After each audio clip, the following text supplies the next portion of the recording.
নেতা চাই এই জিনিসটা না, তারা প্রতিশ্রুতি দেয়, তারা বলেছেন কিন্তু যে এরকম আওয়ামী লীগ আমাদেরকে ভিকটিম বানায়, একেবারে জিম্মি বানিয়ে রেখেছে সেই 1954 সাল থেকেই আমরা জিম্মি হয়েছিলাম তাদের কাছে।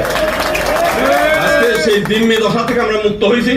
আমাদের জামাত ইসলামের কাছে একটা আবেদন যে আপনারা সবসময় আমাদের কল্যাণ করেন, বিভিন্ন সময় আমাদেরকে রক্ষা করেন সবকিছু, এইবার একটু আমাদেরকে যাতে আমরা আমাদের মন্দিরগুলো আমরা নিজেরা রক্ষা করতে পারি, আমাদের বিভিন্ন সময় যে বিপদে আপদে যাতে আমরাই তাদেরকে মানে পাশে দাঁড়াতে পারি, আমরা যাতে পার্লামেন্টে আমাদের কথাগুলো আমরা বলতে পারি, সমস্ত বাংলাদেশের যেন সমস্ত জায়গায় নেতা যেন হিন্দুদের থেকে বৌদ্ধদের থেকে খ্রিস্টান থেকে তাদের নেতা তারা যেন নির্বাচন করতে পারে।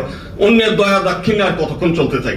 আমরা এই দেশের নাগরিক হিসেবে আমরা পৃথক নির্বাচন ব্যবস্থাটা চাই, জাতীয় সংসদ সহ সর্বক্ষেত্রে সংরক্ষিত আসনের ব্যবস্থা করা হোক, এবং এইটা করলে হবে কি যে সকল সম্প্রদায়ের প্রতিনিধিত্ব নিশ্চিত হবে, তারা পার্লামেন্টে তাদের কথাগুলো তারা বলবে। কৌটিল্য একসময় বলছে যে মানুষ সুখ চায় শান্তি চায়, সুখস্য মূলম ধর্ম, ধর্মস্য মূলম অর্থ, অর্থস্য মূলম রাজ্যম। যদি মানুষ সুখ চায় শান্তি চায় তাহলে রাষ্ট্র ক্ষমতার অংশীদারিত্ব তার থাকতে হবে। এবং এইটা আমরা আরো দেখি যে বাংলাদেশের 90% লোক মুসলিম, এরপরও জামাত ইসলাম যে পরিমাণ নির্যাতনের শিকার হয়েছে এই দেশে শুধু রাষ্ট্র ক্ষমতার বাইরে থাকার কারণে, আমরা দেখেছি তাদের নেতাদেরকে সেই জুডিশিয়াল কিলিং করে তাদেরকে হত্যা করা হয়েছে, আমরা দেখেছি।